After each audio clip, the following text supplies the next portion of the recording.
भग प्रणीतर्भग सत्यराधो भगे मां धियमुदवाददन्नः भग प्रणो जनय गोभिरश्वैर्भग प्रनृभिर्नृवन्तः स्याम। आप जब इसको प्रवाह से बोलेंगे ना तो यहाँ गड़बड़ होने के चांस रहेंगे इन दो शब्दों में। आप इनका बार बार अभ्यास करिएगा बोलते समय, क्योंकि थोड़े से कठिन है ये। आइए अब थोड़े से संधि विच्छेदों पर बात कर लेते हैं, फिर अर्थ देखेंगे। पहला शब्द भग ऐसे ही रहेगा, अपने आप में पूरा शब्द है। अगला शब्द देखिए क्या है, प्रणीतर भग। तो पहला इसमें से निकलेगा प्रणीतः, प्रणीतः, और भग अलग कर देंगे तो दोनों को मिलके बना प्रणीतर भग। विसर्ग संधि है। सत्य राधो ऐसे ही रहेगा, सत्य राधः हो जाएगा, राधः। जब अर्थ देखेंगे मूल शब्द है सत्य राधः। अगला शब्द देखिए ये वाला, ये जो ये है, यहाँ लिखते हैं पहला शब्द इसमें भगम है, भगम।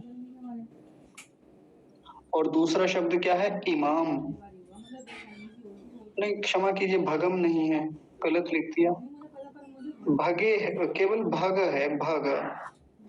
और साथ में क्या जुड़ता है, इमाम। इमाम साहब मत समझिए ना, मस्जिद में जो इमाम होते हैं वो, हमारे यहाँ भी एक इमाम है जो अजान लगाता है, उसको इमाम ही बोलते हैं। तो वो लोगों को कंफ्यूज, उन लोगों को ये गलतफहमी होती है कि आपके वेद में हमारे इमाम साहब का भी नाम है, देखिए। तो भग जमा इमाम, भग इमाम, ये बना।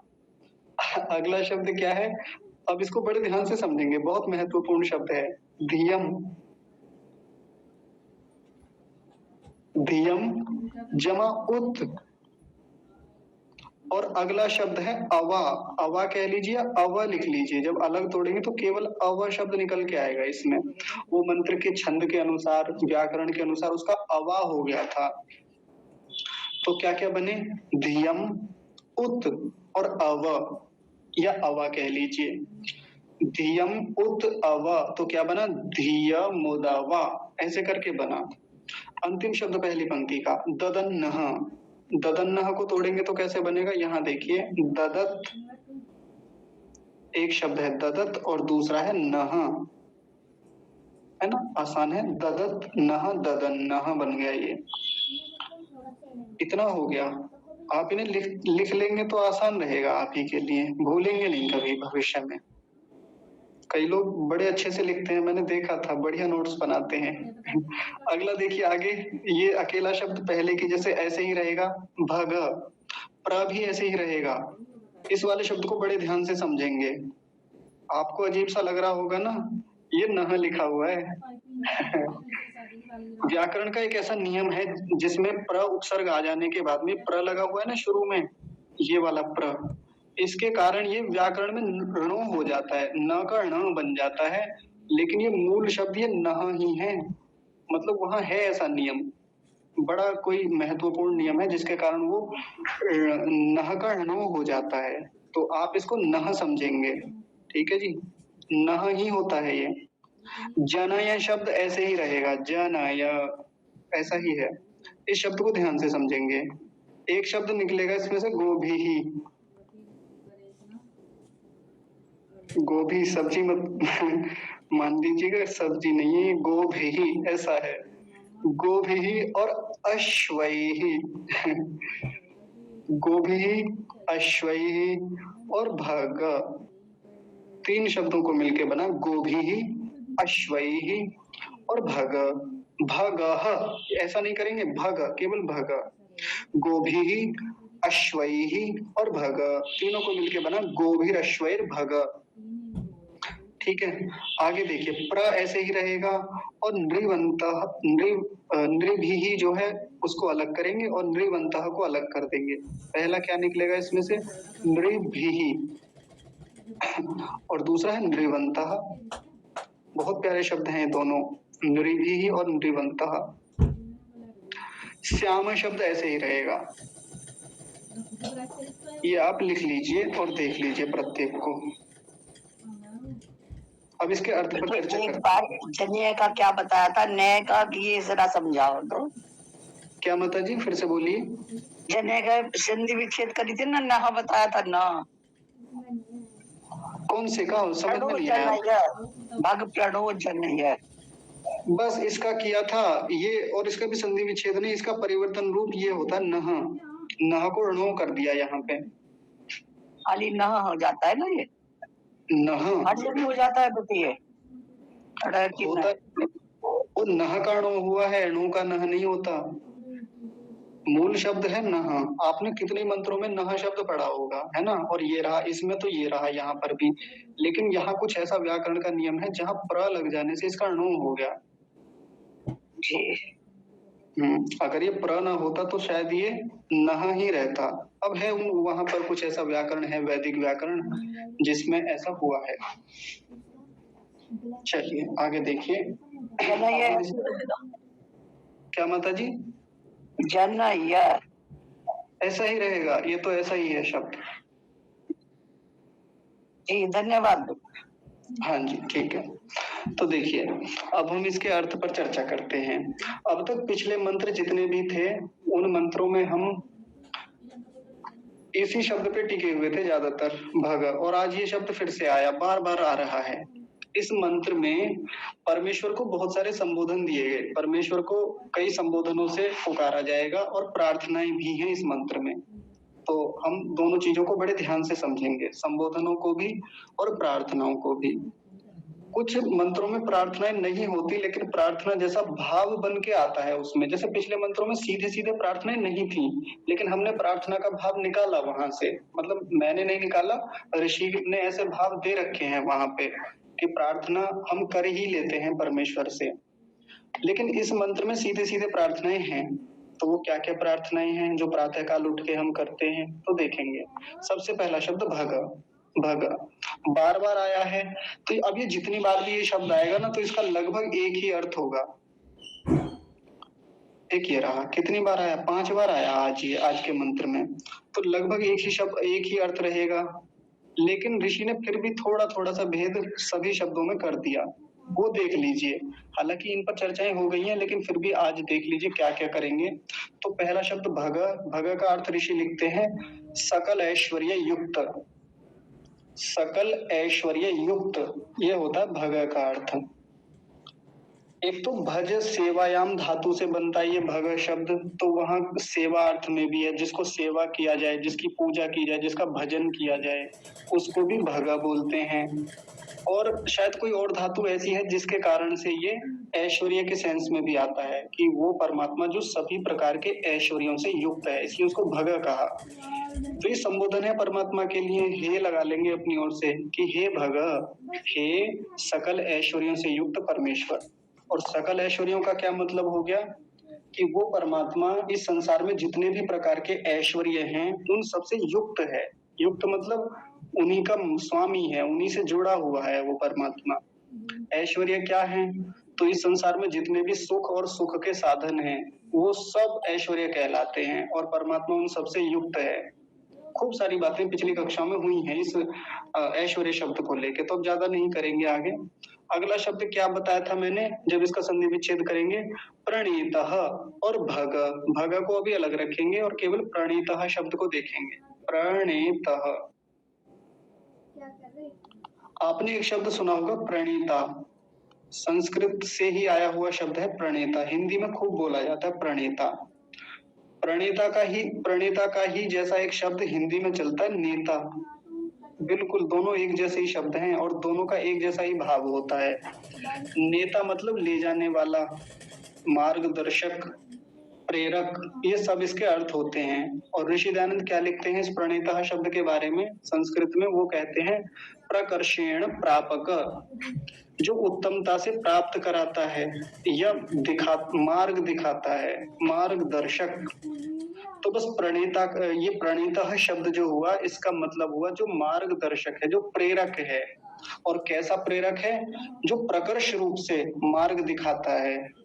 और प्रकर्ष रूप से मतलब उत्तमता से, बहुत उत्तमता से, सब प्रकार से वो हमको मार्ग दिखाने वाला है। ये हो गया प्रणीता का अर्थ। तो 2 संबोधन हो गए परमात्मा के लिए। पहला क्या है? भग, यानी सकल ऐश्वर्य युक्त परमात्मा। और दूसरा क्या हुआ? प्रणीतः, यानी प्रेरक, जो बहुत उत्तमता से प्राप्त कराने वाला है। क्या क्या प्राप्त कराता है परमात्मा? ज्ञान प्राप्त कराता है, आनंद प्राप्त कराता है, ऐश्वर्य प्राप्त कराता है, ये शरीर प्राप्त कराता है, इतनी सारी वस्तुएं प्राप्त कराता है। वो सब प्राप्त कराने वाला होने से उसको प्रेरक या प्रणेता या प्रणेता बोलेंगे। ठीक है, एक शब्द फिर से आया, ये भग, बार बार स्तुति की जा रही है इस नाम से। और भग के बारे में इस बार क्या लिखा ऋषि ने? सेवनीयतम। मैं आपको नाम लिख के दिखाता हूँ, सेवनीयतम।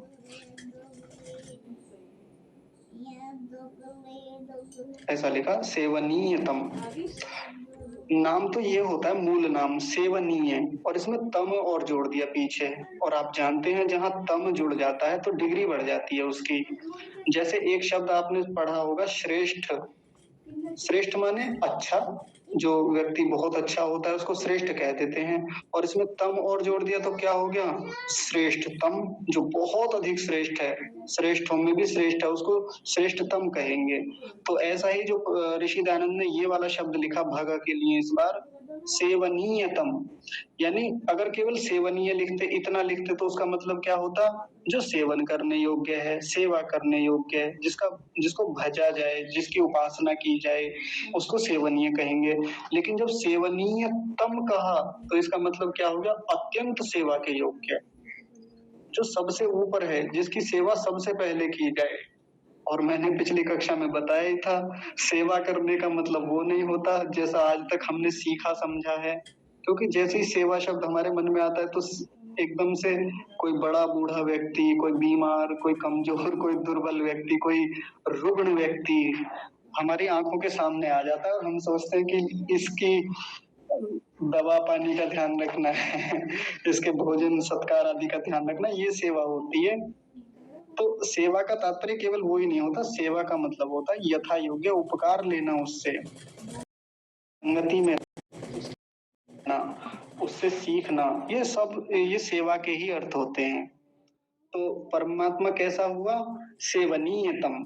तो अभी भी संबोधन ही चल रहा है परमात्मा के लिए कि हे प्रभु, आप सकल ऐश्वर्य से युक्त हैं, आप प्रेरक हैं, आप सेवनीयतम हैं। ये हो गया। आगे देखिए, अगला शब्द है सत्यराधः। मैं नीचे लिखता हूं इसको, सत्यराधः। राधो आया ना, तो राधो में वो विसर्ग हो जाएगा, उसको जब पृथक करेंगे तो सत्यराधः ये शब्द है। और कई लोगों को ये कंफ्यूजन हो जाता है, कई लोगों को ये गुमान हो जाता है कि राधा शब्द देखो आया है ना वेद में, ये ऋग्वेद में राधा का नाम आया है। पिछले दिनों बड़ा बवाल चला राधा शब्द को लेके, राधा जी को लेके। मध्य प्रदेश से ये बवाल उठा। प्रदीप मिश्रा जी एक किसी संबोधन में, एक उद्बोधन में कह गए थे कि श्री कृष्ण जी की 16,000 रानियों में से कहीं भी राधा का नाम नहीं है, और राधा बरसाना की थी भी नहीं, वो तो वहां की थी, किसी गांव का नाम बताया। बस इतनी कुछ बातें कही थी उन्होंने, और एक दो छोटी मोटी बातें कही, तहलका मच गई, हाहाकार मच गया। और ये बात कहाँ तक पहुंच गई? हमारे प्रेमानंद जी महाराज तक पहुंच गई वृंदावन में।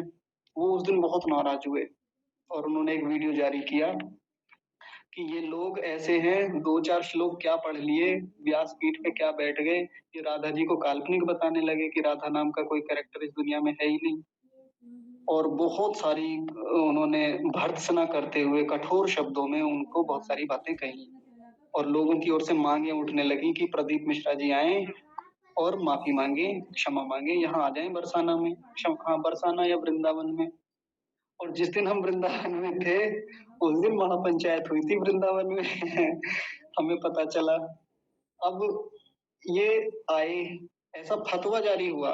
फतवे मुसलमानों में ही जारी नहीं होते, फतवे हमारे यहाँ भी जारी होते हैं, बस नाम थोड़ा सा बदल दिया जाता है। फतवा जारी यही हो गया कि अगर इन्होंने माफी नहीं मांगी तो फिर आज के बाद इनको व्यास पीठों के लिए योग्य नहीं माना जाएगा, और कभी इनकी एंट्री वृंदावन जैसे जो भक्ति के बड़े तीर्थ स्थल हैं उनमें इनको प्रवेश नहीं दिया जाएगा। इनका बहिष्कार बड़े स्तर पे हुआ। इन्होंने पहले तो सोशल मीडिया के माध्यम से क्षमा मांगी, प्रदीप मिश्रा जी ने। आप ये मत समझिएगा कि मैं विषय से अलग की बात कर रहा हूँ, काम की बात है, बहुत महत्वपूर्ण बात है।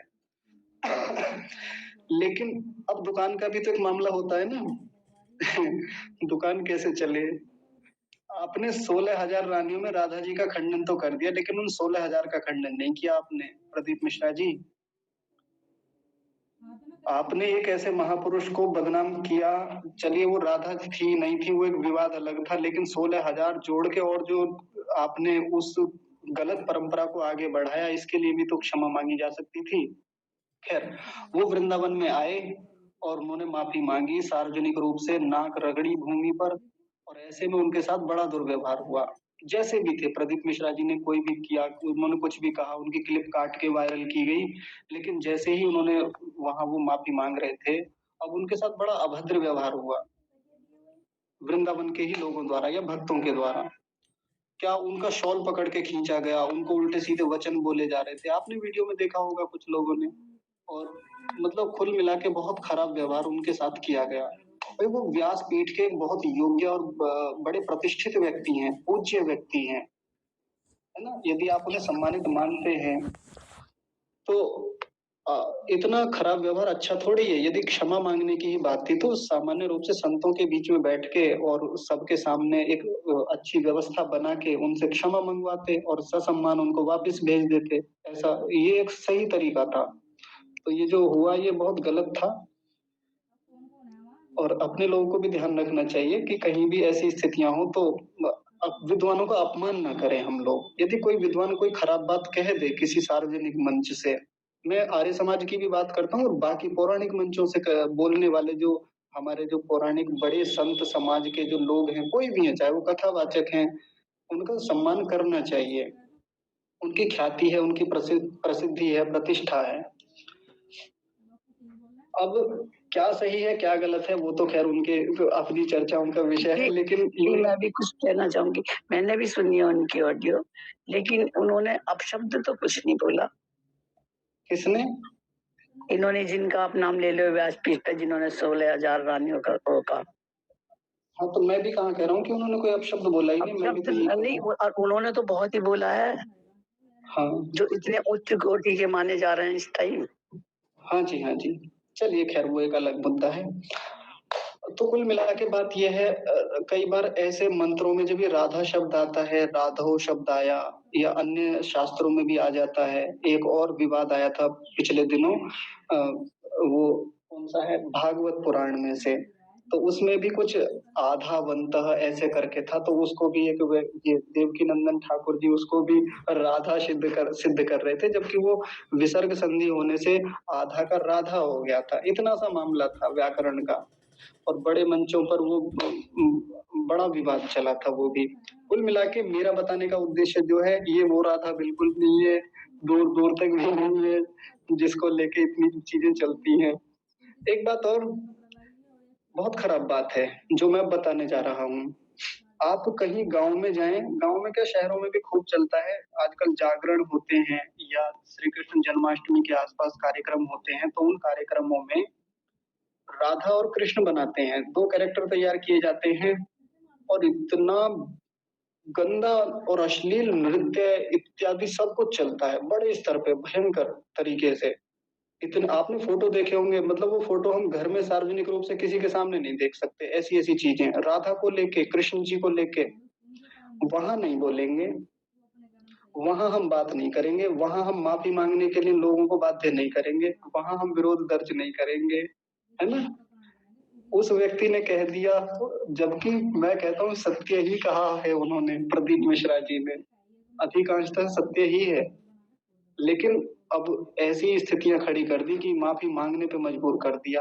आपने कभी इस प्रकार के फतवे जारी नहीं किए, इस प्रकार की कोई चीज जारी नहीं की, या इस प्रकार के कोई प्रशासनिक अनुबंध तैयार नहीं किए कि भाई ये जो लोग राधा के नाम पे इतना गंदा नृत्य करते हैं या इतना कुछ कर रहे हैं, इनको भी तो रोका जाए, इनसे भी तो माफी मंगवाई जाए।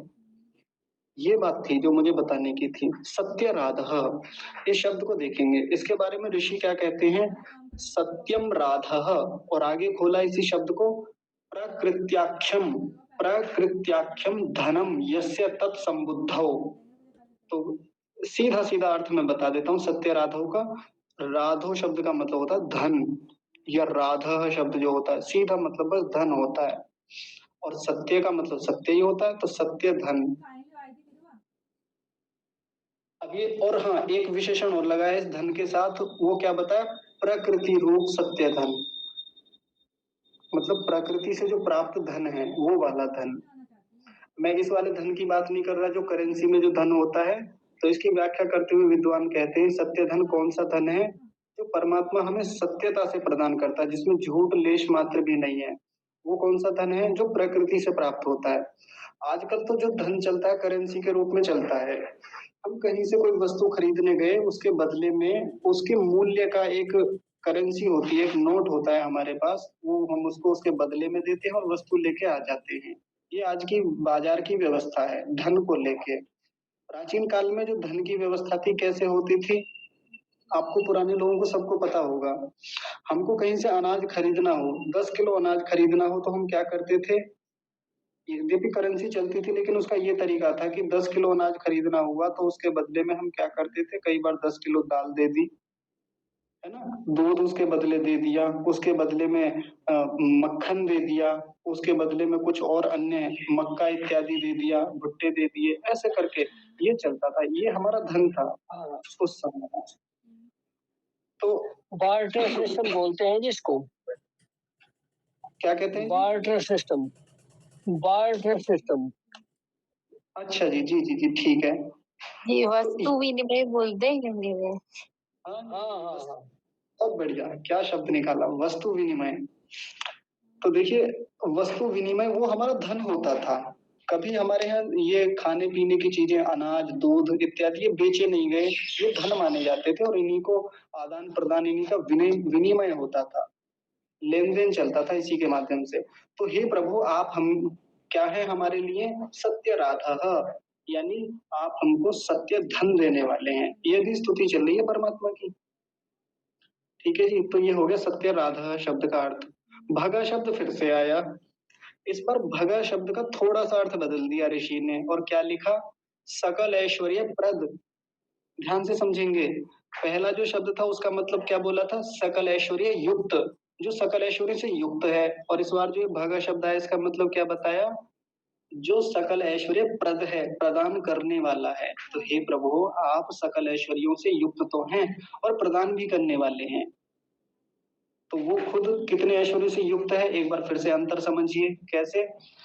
एक ऐश्वर्य होता है परमात्मा के पास, ज्ञान का ऐश्वर्य है, सबसे ज्यादा ज्ञान उसके पास है, सबसे ज्यादा बुद्धि उसके पास है।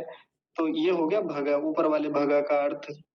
परमात्मा के पास सामर्थ्य सबसे अधिक है, परमात्मा के पास यश यानी कीर्ति, नाम सबसे ज्यादा है।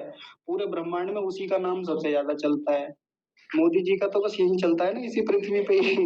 आजकल देश के सबसे बड़े नेताओं में प्रसिद्ध है, लेकिन उनका केवल इसी पृथ्वी पे नाम चलता है। मुझे नहीं लगता कि शायद मंगल से आगे थोड़ा और उनका नाम आगे जाता होगा। तो लेकिन परमेश्वर का नाम बहुत बड़ा है, ये उसका ऐश्वर्य है। वो परमात्मा इस नाम से यानी कीर्ति से युक्त है। और वेद तो कहता है यस्य नाम महद यशः, परमात्मा का नाम बड़े यश वाला है, उसकी कीर्ति बहुत दूर दूर तक है।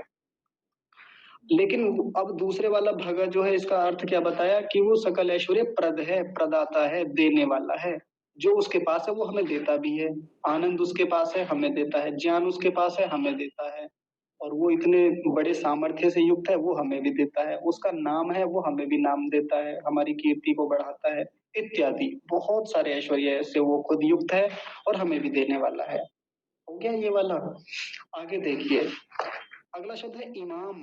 भगा और इमाम बना था ना, तो क्या बन गया? भगा और इमाम। भगा हो गया, इमाम का मतलब होता है इस। अब इस किस? तो आगे इसके बारे में कह रहे हैं धियम। तो इमाम धियम, धियम को ऋषि खोलते हुए कह रहे हैं। अच्छा, कोई बताएंगे धियम शब्द? तो शायद आपको पता होगा, मैं आपसे भी सुनना चाहता हूँ, बताइए धियम। बुद्धि सारे जी, बुद्धि। हाँ जी, मत बहुत बढ़िया। और धियम के बारे में ऋषि की भाषा समझिए, वो लिखते हैं प्रज्ञाम।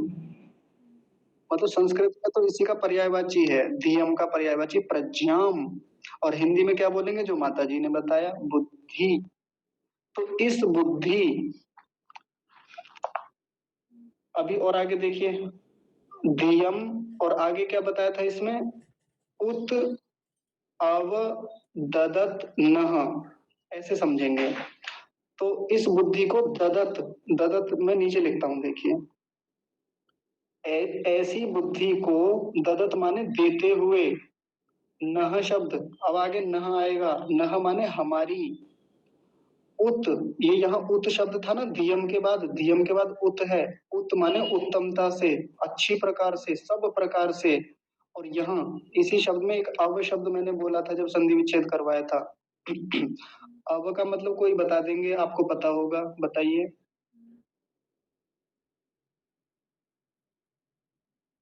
है किसी को पता अव का मतलब? पीछे कई बार ये चर्चा आई है अव को लेके।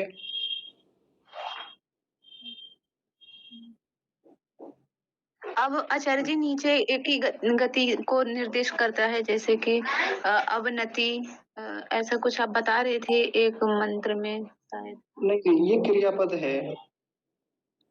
अब और जी विपिन जी। और अर्थ हुआ आचार्य जी इसका?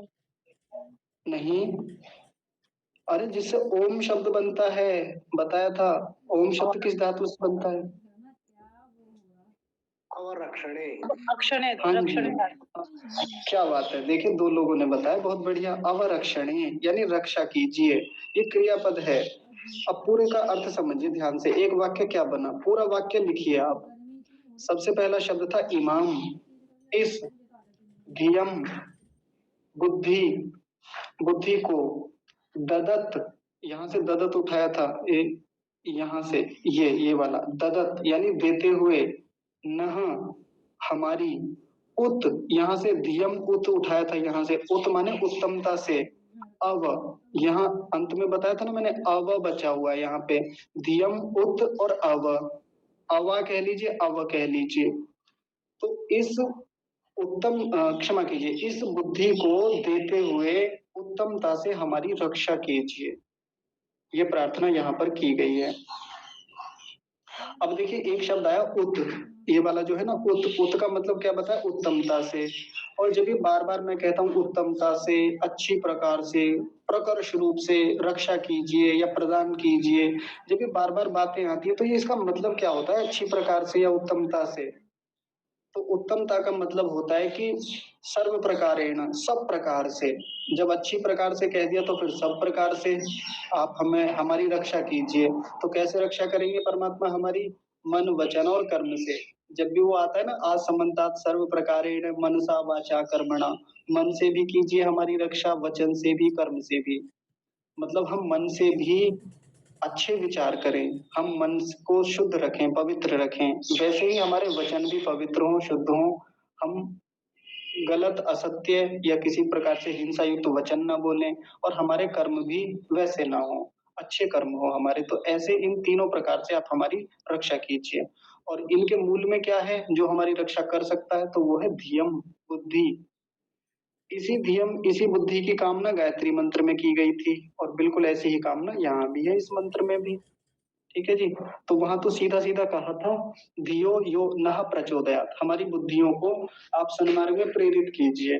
और यहाँ क्या कहा गया, इस बुद्धि को देकर आप हमारी रक्षा कीजिए। तो बड़ी महत्वपूर्ण बात है, इस बुद्धि के होने से हमारी सच में रक्षा होती है। जैसे एक उदाहरण दिया जाता है, कई बार बड़े मंचों से मैंने खूब सुना है उस उदाहरण के बारे में। एक व्यक्ति है, पागल सा व्यक्ति है। जैसे सड़कों पे हम जाते हैं तो कई बार सड़कों के किनारे एक ना एक व्यक्ति दिख ही जाता है हमें, जिसने महीनों से नहाया नहीं है, उसके कपड़े एकदम मैले हुए पड़े हैं, और कई महीनों से कपड़े भी नहीं धुले हैं उसके, भोजन भी पता नहीं कब करता है, बहुत मैला कुचला वो व्यक्ति, उसके भीतर विवेक नहीं है, बुद्धि नहीं है। ऐसा कहा जाता है कि ये पागल व्यक्ति है, उसको बोध नहीं है, नाली के किनारे, गटर के ऊपर कहीं भी बैठ जाएगा, जो भी उल्टा सीधा गंदा भोजन मिलता है उसे खा लेता है। इस व्यक्ति के पास एक चीज है तो सही, लेकिन उसका उपयोग नहीं है जीवन में। क्या वस्तु है? वो है बुद्धि। उस बुद्धि के सदुपयोग न होने से इस व्यक्ति की रक्षा नहीं हो पा रही है, बीमार हो जाता है, और जो जीवन का सदुपयोग होना चाहिए वो सदुपयोग नहीं हो रहा है। आज ये व्यक्ति निंदित है, आज ये व्यक्ति लताड़ा जाता है, या इसकी भर्त्सना की जाती है, या उपेक्षित रहता है ये व्यक्ति। ये रक्षित थोड़ी कहा जाएगा कि ये व्यक्ति रक्षित है, इसकी रक्षा हुई है। मूल में क्या है, बुद्धि काम नहीं कर रही है, या ऐसा कह दिया जाता है कि इसके भीतर बुद्धि नहीं है, विवेक नहीं है, ऐसा ही तो कहा जाता है ज्यादातर। है बुद्धि लेकिन उसका उपयोग नहीं है, सदुपयोग नहीं है। वहीं एक व्यक्ति बहुत ऊंचे स्तर पे है, मान लीजिए प्रधानमंत्री जी को ले लें, आज वो व्यक्ति पूरे विश्व भर में प्रसिद्ध हैं, पूरे देश भर में उनका नाम है, पूरे देश वाले लोग उन्हें प्रेम करते हैं, उनका इतना सम्मान करते हैं। किसके कारण से? मूल में क्या चीज है जो उनको इतना ऊपर ले गई है? बुद्धि है उनके, उस पर भी वो व्यक्ति बुद्धि में बहुत ऊपर है। बुद्धिमान व्यक्ति तो और भी होते हैं बहुत सारे, लेकिन राजनीति की दिशा में जो उनकी बुद्धि है वो श्रेष्ठतम बुद्धि है उनकी, जो बहुत अच्छे से काम करती है। इसी बुद्धि के होने से एक व्यक्ति अपनी इतनी शानदार रक्षा करता है, कमाल की। इस पागल व्यक्ति को कभी भी कोई भी कुचल के चला जाएगा, पता भी नहीं चलेगा। कब इसका जीवन समाप्त हो जाए कुछ नहीं कहा जा सकता। लेकिन अपने प्रधानमंत्री जी का जीवन देखिए रक्षा होती है नहीं होती है कितनी धूमधाम से, बढ़िया से। एसपीजी ये बाकी जो भी प्रोटेक्शन फोर्स हैं वो उनको बढ़िया से उनकी रक्षा करती हैं। तो रक्षा बहुत प्रकार से होती है और उसमें बुद्धि का एक बड़ा रोल है। तो प्रभु से कामना है कि हे प्रभु आप ऐसी उत्तम बुद्धि देकर सब प्रकार से उत्तमता से हमारी रक्षा कीजिए। प्रार्थना हो गई, इस मंत्र में एक प्रार्थना पूरी हो गई है। आगे देखिए दूसरी पंक्ति को समझते हैं। भग शब्द फिर से आया, और इस बार भग शब्द के बारे में एक और बात लिखे, संस्कृत में ही लिखी ऋषि दयानंद ने। इस बार कहा हे सर्व सामग्री युक्त। पिछली बार क्या कहा था? सकल ऐश्वर्य युक्त। और इस बार क्या कहा? सर्व सामग्री युक्त। सर्व सामग्री युक्त का मतलब क्या हुआ? आप सभी प्रकार की सामग्रियों से, वस्तुओं से युक्त हैं। यहाँ पे सीधा सा एक अर्थ ले लेंगे कि इस संसार में कोई भी ऐसी वस्तु नहीं है जो आपको प्राप्त ना हो। कोई व्यक्ति के पास किसी वस्तु का अभाव हो सकता है, उसको प्राप्त नहीं होती, तो उसको क्या कह दिया जाता है कि ये व्यक्ति इस वस्तु से युक्त नहीं है, रहित है, ये वस्तु इसके पास है ही नहीं, अभाव है इस वस्तु का। लेकिन परमात्मा जो कि सर्वव्यापक है, सब जगह रहता है, सब वस्तुएं उसने बनाई है, सबका स्वामी वो है, तो सब वस्तुओं से यानी सब सामग्रियों से क्या हो गया? युक्त हो गया। इसलिए उसको भगा भी कहा यहाँ पे। तो देखिए भगा के ऐसे ऐसे भी अर्थ समझ सकते हैं। कहने को तो मूल में एक ही अर्थ है कि जो भजा जाए, जिसकी सेवा की जाए, जिसकी उपासना की जाए, वो भग है। लेकिन ऐश्वर्य के सेंस में भी है इसका अर्थ। तो ये भी संबोधन है परमात्मा के लिए कि हे सर्व सामग्री युक्त परमेश्वर। ये जो णो शब्द है, अणु को क्या बताया था? ये नह है मूल शब्द तो नह है, जिसके कारण परिवर्तन होकर व्याकरण के किसी नियम से ये णो हो गया है। तो जैसा नह शब्द आपने बार बार खूब सुना ही है। नह माने क्या होता है? हमको, हमारा, हमारे लिए, ऐसे करके। तो इसके बारे में ऋषि दयानंद लिखते हैं नो के बारे में अस्मभ्यम। अस्मभ्यम मतलब हमारे लिए। तो हे भग आप हमारे लिए क्या कीजिए? गोभी। ये गोभी शब्द है ना, तो आप हमें गोभी दीजिए अब मुझे लग रहा है आपको वही गोभी याद आ रही होगी, आलू गोभी, सब्जी वाली गोभी होती है ना, लेकिन ये वो गोभी नहीं है। गोभी के दो अर्थ ऋषि करते हैं एक तो धेनु भी और एक लिखा पृथ्व्यादि भी। दो अर्थ किए। एक तो पहला किया धेनु, यानी नाम से पता चल रहा है ना गोभी, ये बहुवचन है, इसके कारण ये गोभी हो गया, नहीं तो गो शब्द है मुख्य रूप से, तो बहुवचन में गोभी ही हो गया। तो गोभी मतलब धेनु भी, गाय। गाय दीजिए आप हमें। और क्या दीजिए? एक दूसरा अर्थ और बताया इसका, गो का अर्थ लिखा उन्होंने पृथ्वी आदि। और भी बहुत सारे अर्थ होते हैं, वाणी भी होता है, तो पृथ्वी कह के छोड़ दिया, पृथ्वी और आदि। पृथ्वी भी होता है कि हे प्रभु आप हमें क्या क्या दीजिए? एक तो गाय दीजिए, गौ दीजिए, और दूसरा क्या दीजिए? पृथ्वी दीजिए, हमारे पास खूब पृथ्वी हो। और पृथ्वी का मतलब वही जमीन जायदाद जिसको हम सामान्य भाषा में कह देते हैं, वो दीजिए खूब, यानी हमारा शासन हो। अच्छा, जनय शब्द है, जनय जनय का मतलब होता है प्रकट करना। जैसे जनक शब्द होता है, जनक उत्पन्न करना। तो यहाँ प्रभु से प्रार्थना चलिए कि आप हमारे लिए क्या क्या प्रकट कीजिए, क्या क्या उत्पन्न कीजिए, क्या क्या दीजिए। तो गोभी यानी धेनु दीजिए और पृथ्वी दीजिए। अब एक बड़ी महत्वपूर्ण बात है, जिस चीज को वेद कहता है बार बार कि गाय दीजिए, गौ आदि प्राणियों की रक्षा कीजिए, गौ आदि प्राणियों से युक्त कीजिए, या राष्ट्रीय प्रार्थना में एक चर्चा आई थी धेनुर्वोधा, ऐसे आया था ना, सप्ती पुरंदर योषा, कैसे था वो, देव, हाँ, दोग्ध्री धेनु वोढ़ा, ऐसे करके, तनिक रुकिए,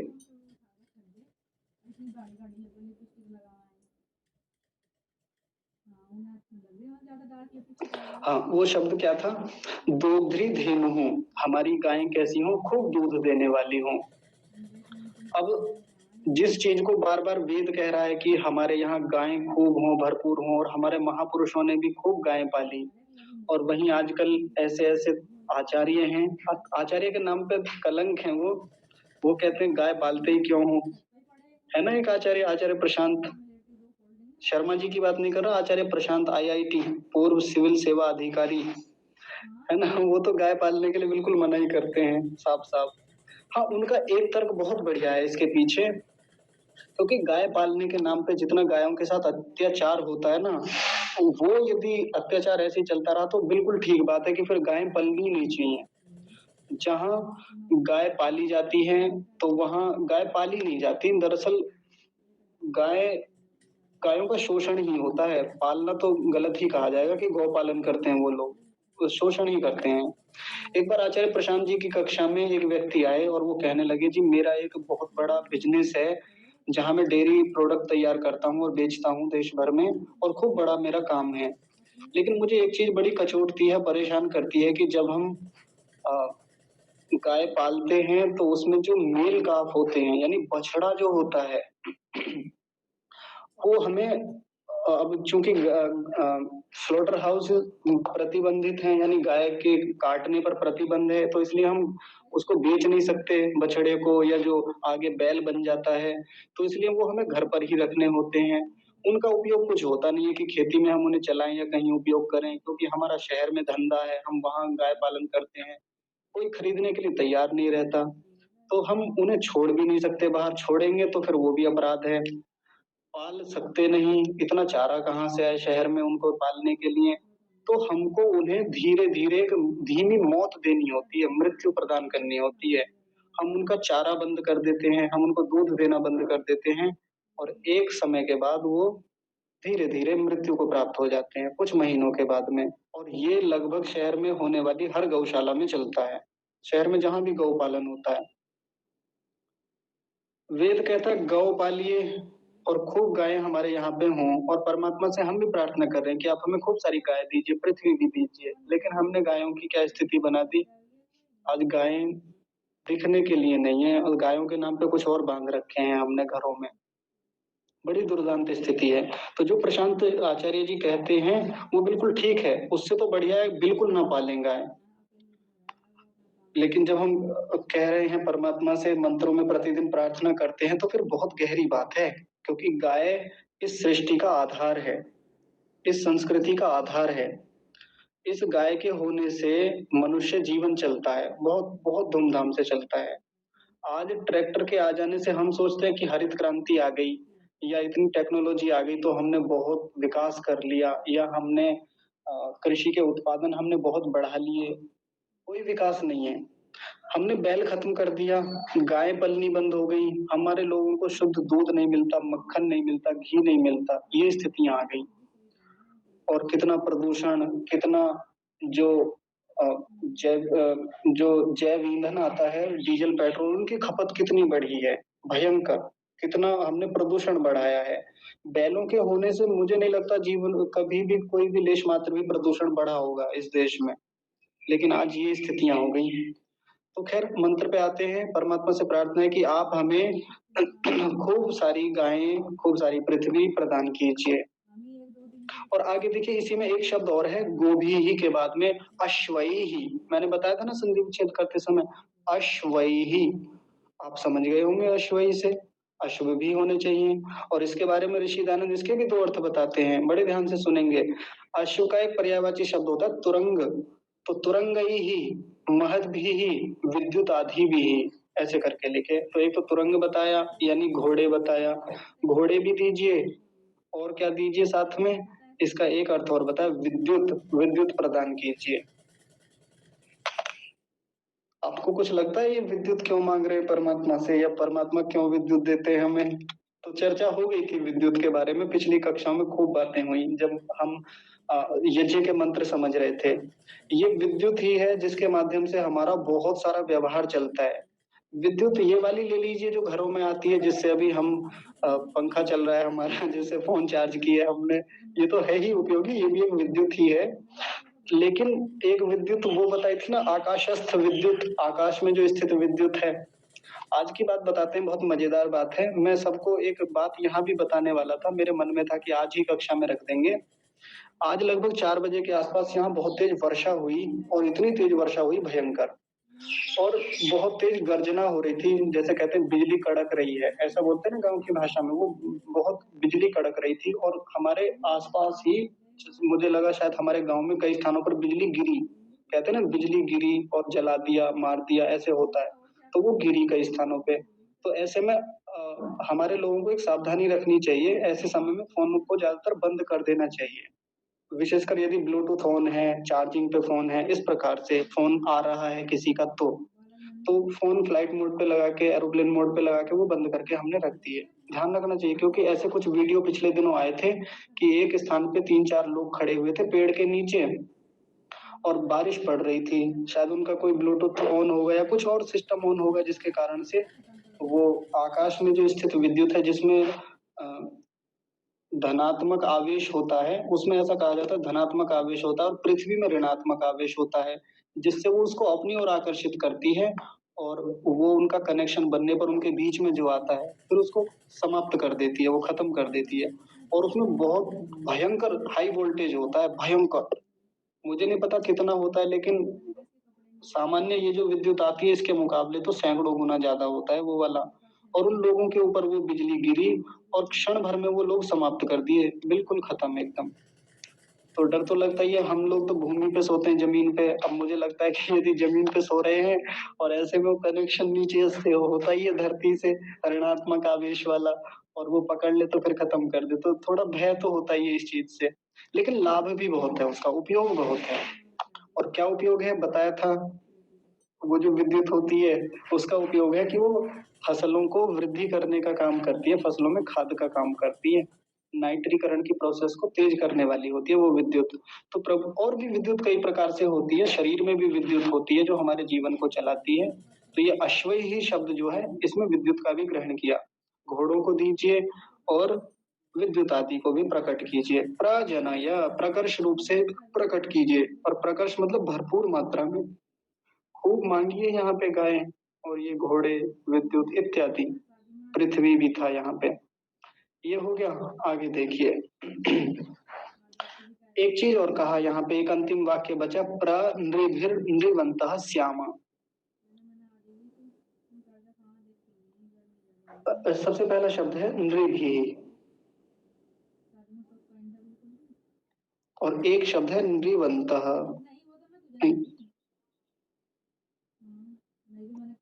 ऐसे तो नृभिः शब्द के बारे में ऋषि लिखते हैं नायकैः श्रेष्ठ मनुष्यैः, और उसके बारे में हिंदी में खोलते हुए क्या कहते हैं, वो कहते हैं विद्वान लोग जो विद्या से युक्त हैं, श्रेष्ठ लोग हैं, जो नायक हैं, जो समाज को ले जाने का काम करते हैं, आगे बढ़ाने का काम करते हैं, उनसे। और ये जो नृवंतः है इसके बारे में कहते हैं बहुतम मनुष्य युक्ता। तो इसके बारे में कहते हैं जो क्षत्रिय हैं, जो बल से युक्त लोग हैं। इसमें तो आ गए विद्वान लोग, इसमें आ गए क्षत्रिय लोग, इन सब से हम युक्त, इसी में आएगा, इन सब से हम युक्त श्याम माने हो गए। और प्र शब्द जो आया इसका मतलब प्रकर्ष रूप से, भरपूर, अच्छी प्रकार से। तो फिर से समझेंगे, हम 2 प्रकार के लोगों से युक्त हो गए, किस किस से, एक तो नृभिः मतलब जो विद्वान लोग हैं, श्रेष्ठ लोग हैं, और नृवंतः मतलब जो बल में श्रेष्ठ हैं, जो बलिष्ठ लोग हैं, जो सामर्थ्यशाली लोग हैं, आप उनसे हमें युक्त कीजिए। अब युक्त होने का क्या मतलब है, तो वो तात्पर्य ये है कि हमारा काम कभी भी विद्वानों के बिना नहीं चल सकता। कोई भी समाज हो कोई भी संस्कृति हो, यदि उस समाज में विद्वान लोग नहीं है ना, तो वो संस्कृति ज्यादा या वो सभ्यता ज्यादा आगे तक जा नहीं पाएगी। तो ये जो नायक लोग हैं, नृभी का एक अर्थ बताया था, नायक ही श्रेष्ठ मनुष्य ही, ऐसे करके जो विद्वान विद्या से युक्त लोग हैं उनसे युक्त कीजिए। और दूसरा क्या बताया था, नृवंतः, जो श्रेष्ठ बल से युक्त लोग हैं उनसे हमें युक्त कीजिए। श्याम माने हम उनसे युक्त हो जाएं, ये इसका अर्थ है। तो मंत्र का अर्थ पूरा हो गया है, बहुत महत्वपूर्ण है, आप लोग इस पर और विचार करेंगे। एक बार मोटा मोटा जल्दी जल्दी ऊपर से देख लीजिए कैसे कैसे इसका अर्थ आया है, फिर समाप्त करते हैं। भग, भग का मतलब सकल ऐश्वर्य युक्त, हे प्रभु आप सभी प्रकार के ऐश्वर्य से युक्त हैं। प्रणीतः, आप प्रणीता हैं, प्रेरक हैं, मार्गदर्शक हैं। फिर से एक भग शब्द आया, सेवनीयतम, आप अत्यंत सेवा के योग्य हैं। सत्य राधा, आप प्रकृतिस्थ जो धन है, सत्य धन है, उसके प्रदाता हैं, देने वाले हैं। भग शब्द फिर से आया, इसका मतलब क्या बताया था, सकल ऐश्वर्य प्रद, सभी ऐश्वर्यों को प्रदान करने वाले हैं। इमाम माने इस, धियम माने बुद्धि को, ददत माने देकर, नह माने हमको या हमारी, उत्तमता से अव रक्षा कीजिए, आप इस बुद्धि को देकर उत्तमता से हमारी रक्षा कीजिए। भग शब्द यहाँ फिर से आया, हे सकल सामग्री युक्त, जो सभी सामग्रियों से युक्त परमात्मा है। प्रकर्ष रूप से नह, ये नह था, नह माने हमारे लिए। गोभी, गोभी का क्या बताया था, धेनु यानी गाय, और पृथ्वी आदि, जनय प्राप्त कराइए, दीजिए, प्रकट कीजिए। अश्वई, अश्वई का मतलब घोड़े, तुरंग, और विद्युत बिजली की प्राप्ति कराइए। भग शब्द यहाँ फिर से आया, और भग का मतलब फिर वही है, सकल ऐश्वर्य युक्त। प्र माने प्रकर्ष रूप से, नृभी मतलब श्रेष्ठ लोगों से, जो विद्यावान लोग हैं, विद्वान हैं, उनसे। नृवंतः, जो सामर्थ्य में अधिक हैं, जो क्षत्रिय लोग हैं, उनसे युक्त। श्याम माने हो गए, हम उन सब लोगों से युक्त हो गए, मतलब उनकी संगति में रहें, ऐसे लोग हमारे साथ रहें, खूब रहें। ये हुआ इस मंत्र का अर्थ पूरा। 2 मंत्र बचे हैं, 2 मंत्रों की चर्चा हम अगले 2 दिनों में पूरी कर लेंगे, फिर आगे का देखेंगे क्या विषय चलना है। किसी को कुछ पूछना हो तो बताइए, या कुछ कहना हो। आचार्य जी आपका धन्यवाद हम करते हैं, बहुत सुंदर आपने एक एक शब्द का अर्थ बताया, बहुत अच्छे से। और सबसे बड़ी बात है कि ऋषि का दिया हुआ एक एक अर्थ हमें कि आम किताबों में हमें मिलता भी नहीं है, पुस्तकों में। तो बहुत सुंदर, आपका बहुत बहुत हृदय से आभार, धन्यवाद बहुत बहुत। जी आपका भी धन्यवाद माता जी। मैं एक चीज दिखा देता हूँ आप लोगों को, क्योंकि कई दिन से मैं सोच रहा था। हाँ ये देखिए, म्यूट कर लीजिए आप। ये देखिए, वो वेद.com वेबसाइट थी, आपको बताया था उसके बारे में। तो उसमें एक और मजेदार चीज मुझे मिली। मैं कई दिन से सोच रहा था कि ऋषि दयानंद का हिंदी में भाष्य तो मिलता है, ये है ना, ये हिंदी में है। हिंदी वाले से उतना आनंद नहीं आता है, लेकिन उतना नहीं आता जितना संस्कृत वाले से आता है। बड़ी सरल संस्कृत है, लेकिन मैं बड़ा परेशान हो गया था कि कहाँ से मिले वो संस्कृत वाला भाष्य। पुस्तक मंगाएंगे तो कई हजारों की आएंगी वो, और बहुत सारी पुस्तकें इकट्ठी हो जाएंगी। कैसे करें कि कभी भी ढूंढना चाहे तो ढूंढ लें। तो एक पीडीएफ मिला 4000 पेजों का पीडीएफ, लेकिन वो पीडीएफ इतना खराब मिला कि उसमें अगर खोजने निकल जाओ कोई मंत्र तो नहीं ढूंढ सकते, क्योंकि मंत्र संख्या लिखी नहीं है उसमें, ना वो मंडल संख्या, सूक्त संख्या, अनुवाक संख्या, कुछ नहीं लिखा। तो बड़ी समस्या उसमें खोजने में। 4000 मंत्रों में आप कैसे खोजेंगे एक पीडीएफ में, बड़ी बाधा हो गई। तो मैं सोच रहा था कहाँ से मिले। अब देखिए ये मंत्र है, ये ऋषि का ही भाष्य है, क्योंकि लगभग 8वें मंडल तक ऋषि दयानंद का ही भाष्य मिल जाता है हमें। ये रहा, ध्यान से देखिए, ये रहा ना, स्वामी दयानंद सरस्वती लिखा हुआ है इस पे, और ये हिंदी में है ये सारा भाष्य। संस्कृत में कैसे मिले, तो देखिए कितना बढ़िया काम किया जिन लोगों ने वेबसाइट तैयार की, बहुत मेहनत की होगी, वर्षों लगाए होंगे। आपको ये गुलाबी रंग की पट्टी दिख रही होगी, जहां ऋग्वेद मंडल 1 सूक्त 104 मंत्र 8 ये लिखा हुआ है ना, इसी के नीचे कोने में, दाएं कोने में नीचे उपलब्ध भाष्य लिखा हुआ है। ये देखिए, ये वाला है ना, ये है। आप इस पे क्लिक करेंगे उपलब्ध भाष्य पे तो इधर से निकल के आएगा उपलब्ध भाष्य किस किस के हैं। हिंदी स्वामी दयानंद सरस्वती, संस्कृत स्वामी दयानंद सरस्वती और मराठी में भी भाष्य है, माता सविता जोशी जी हैं कोई उनका है। तो देखिए हिंदी वाले पे क्लिक हो रखा है और वो शो भी करा रहा है। तो ये मुझे मिला, जैसे ही संस्कृत पे क्लिक किया यहाँ से क्रॉस किया बैक गए और वो अपने आप ऑटोमेटिक वो नीचे खुल के आ गया संस्कृत वाला भाष्य। देखिए मजेदार चीज एकदम आनंददायक। कोई भी बहुत देख लीजिए। सुंदर आचार्य जी, आपके अंदर के ये भाव है तो आप उस खोज तक पहुंच भी गए और आपको मिल भी गया और हमें भी इसका लाभ करवाया आपने। बहुत जी, जी, जी। सबसे बड़ा धन्यवाद परमात्मा का। उसके बाद ऋषि दयानंद का जो इतना बड़ा भाष्य तैयार किया उन्होंने अपने हाथ से। उसके बाद सबसे बड़ा धन्यवाद इन लोगों का, ये आर्य प्रतिनिधि सभा है शायद जिन्होंने ये वेबसाइट तैयार की वेद.com के नाम से। फालतू चीजें नहीं मिलेंगी इस वेबसाइट पर, केवल वेद मिलेंगे और केवल यही चीजें।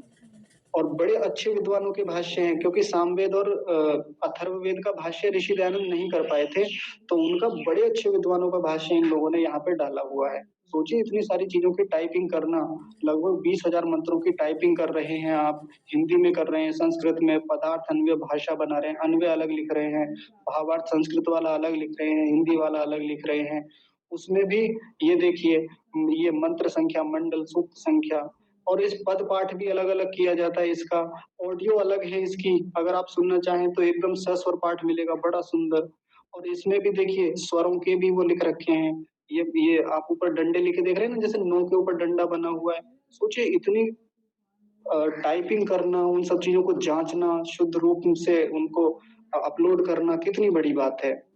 फिर मंत्र का देवता क्या है, ऋषि क्या है, छंद क्या है, स्वर क्या है, ये सब उसमें आपको डालना है। उसमें ऐसी प्रोग्रामिंग रखनी है कि अगर कोई भी मंत्र ढूंढना चाहे, कोई भी मंडल में जाए, कोई भी सूक्त चुने, कोई भी मंत्र चुने तो आपके सामने शीघ्रता से आ जाए। और तो और आपको कोई मंत्र याद नहीं आ रहा है लेकिन मंत्र का केवल एक कोई शब्द याद आ जाए तो विशिष्ट खोज में जाइए, यहाँ जाके खूब आराम से खोज लीजिए, पूरा मंत्र मिल जाएगा। ये आ गया, यहाँ खोज सकते हैं कोई भी शब्द जो हम खोजना चाहें।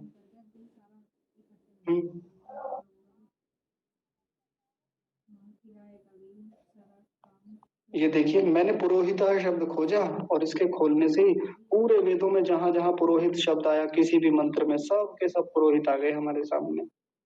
कहीं भी जाके देख लीजिए। खैर आप लोग इसको देखिए, आपको मिल जाएगा और कभी भी आराम से आप खूब चिंतन कर सकते हैं।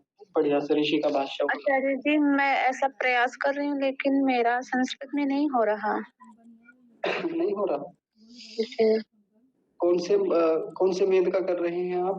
पहले कोई मंत्र खोल लिया आपने? जी मंत्र तो है खुला हुआ। देखिए जैसे मैंने ये खोला, ये देख लीजिए पहला ही मंत्र खोल लिया ऋग्वेद का। अब यहाँ जो उपलब्ध भाष्य है, पहले नीचे देख लीजिए सभी लोग, देखिए केवल हिंदी भाष्य है ये, संस्कृत वाला नहीं है। सारी की सारी चीजें हिंदी में लिखी हुई है ना। पहला मंत्र है तो बहुत सारी बातें लिखी हैं उसके बारे में। अब देखिए मैं उपलब्ध भाष्य में जाता हूँ, ये मैंने क्लिक किया, संस्कृत पे क्लिक किया, इसको बैक कर देंगे। यहाँ से बैक मतलब ऊपर क्रॉस का निशान जो है उस पे करेंगे, ये हट गया और तुरंत नीचे संस्कृत वाला आ गया होगा। ये आ गया संस्कृत वाला, देखिए सारी चीजें संस्कृत में मिलेंगी। कभी आप सोचे मैं आपको बहका रहा हूँ, देख लीजिए ये रहा ना, भगाने का काम नहीं होता यहाँ पे बहुत लंबा भाष्य है संस्कृत वाला सच में क्योंकि पहला मंत्र है तो ढेर सारी बातें ऋषि दयानंद ने यहाँ पर बताई है।